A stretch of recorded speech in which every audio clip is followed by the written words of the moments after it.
Binabayunan ng mga ulan at hanging dala ng Typhoon Julian ng ilang lugar sa norte. Signal number 1 na ngayon sa La Union kung saan nakatutok live si Jasmine Gabriel Galban ng GMA Regional TV.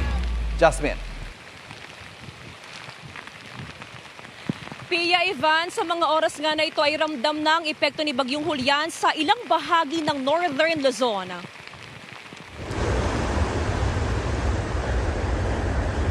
Malakas na ulan ang naranasan sa Lawag City, Ilocos Norte.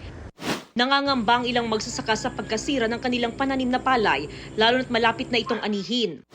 Sa Batak, Ilocos Norte, binaha ng mga kalsada matapos umapaw ang mga kanal. Ilang motorsiklo ang lumusong pero huminto ang mabababang sasakyan.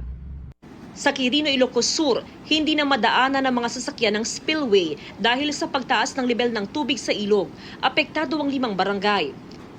Sa Santo Domingo, Ilocos Sur, patay ang 16 anyos na binatilyo matapos malunod. Tinangay ng malakas na alon ng biktima at kanyang ama matapos maligo sa dagat sa kabila ng masamang panahon. Patuloy na pinaghahanap ang kanyang tatay.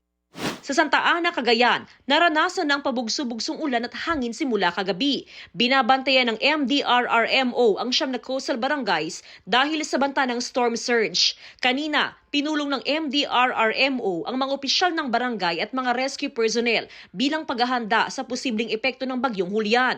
Maaga nag-ikot ang PCG sa coastal barangays para tignan ang kalagayan ng mga mangingisda at matiyak na walang pumalaot.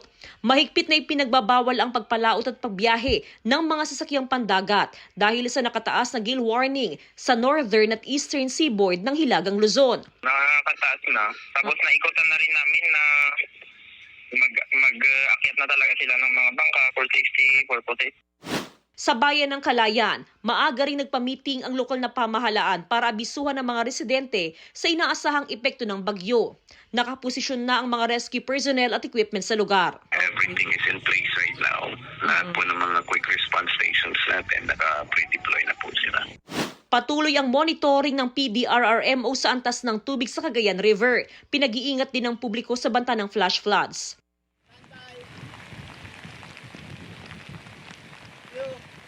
Pia Ivan, sa mga oras nga na ito ay napakalakas na ng buhos ng ulan dito sa bayan ng Agoo sa probinsya ng La Union at pabugso-bugso din yung napakalakas na hangin. Samantala, patuloy na pinag-iingat ng iba't ibang LGU ang mga residente sa probinsya ng La Union, lalo pat sa ngayon ay under signal number 1 na ang La Union.